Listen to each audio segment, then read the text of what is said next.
Welcome back to ESBR Boxing's YouTube channel. Delighted, as always, to be joined by Elliot Grigg. It is final prediction time ahead of the big fight on Saturday night for Leigh Wood's WBA Featherweight World Championship.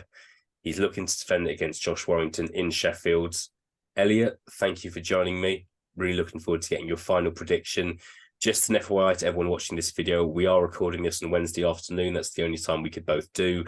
This is obviously before the weigh-in, before the press conference. We usually film these on Friday evenings, to be honest with you, but here we are on Wednesday afternoon. So it kind of makes it all, makes it all the more worthwhile doing this when we've not seen certain events happen. Elliot, we'll get straight to it. Tell me who you think's going to win, how they're going to win, and why you think they're going to win. I thought we were going to ease into a bit of foreplay, but you've gone straight in.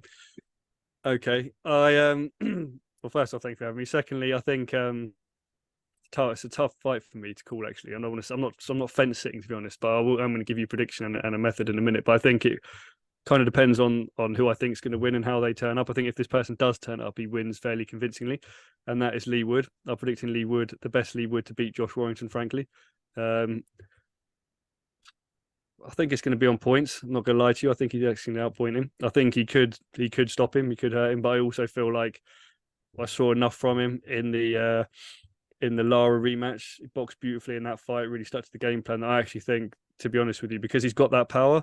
In some ways, he won't necessarily need it. I think Josh Warrington only fight one way, which would be kind of swarming him essentially and just trying to throw volume punches essentially. I don't think Josh Warrington's got a chance of stopping Leigh Wood. I really don't.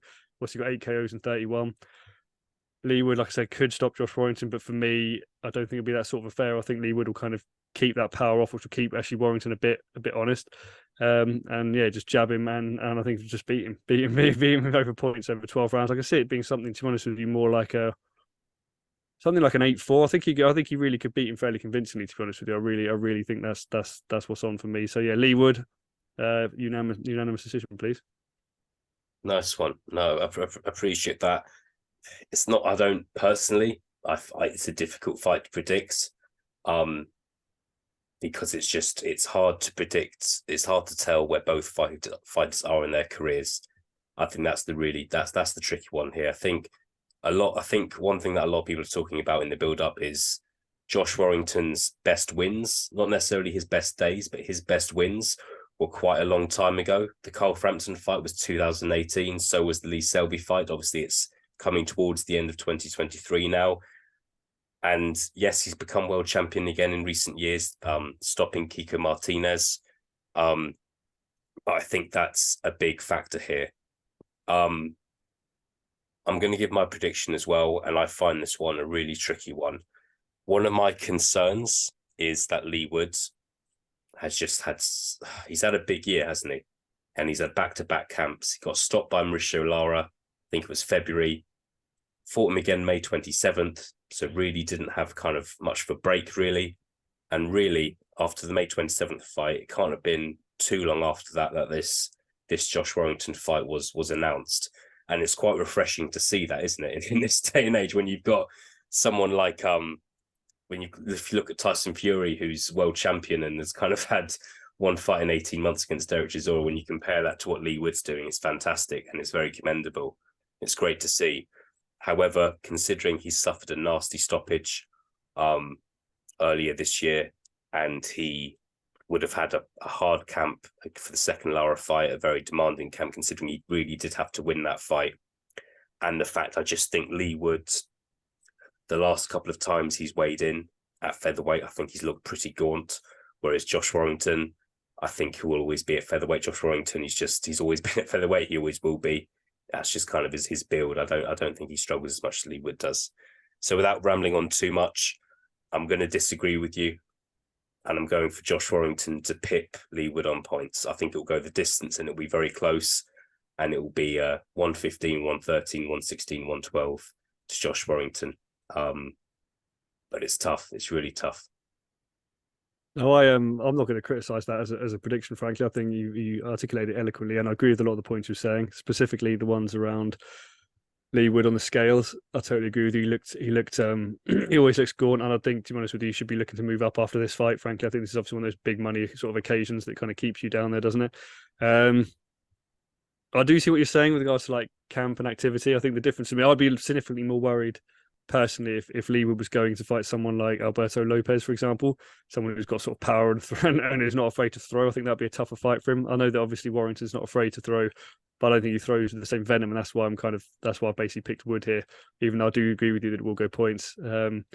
But Warrington, for me, the difference for me is, and you hit the nail on the head when you said we don't really know where both men are at in their careers at the moment. We don't, frankly. But I think from what I've seen recently of Josh Warrington, I just feel like he's still. I mean, don't get me wrong, the majority decision, like lost to Alberto Lopez is commendable, but the Kiko Martinez fight, I mean, Kiko's way past the hill at that point, wasn't he? And Lara, obviously, what happened in the second fight, but obviously beat him in the first. And even some of those wins before that, like you said, it's been a long time since we've really seen a peak Josh Warrington, I think. So yeah, I think it'd be close. I do agree with you. I think it'd be close. I'm just edging Wood slightly over Warrington. But yeah, I can't criticize anyone that's going to go Warrington on points. If you just sat here and said to me, I think Warrington's going to stop him, I'd have probably disconnected. But you did say on points, so I can't criticize that.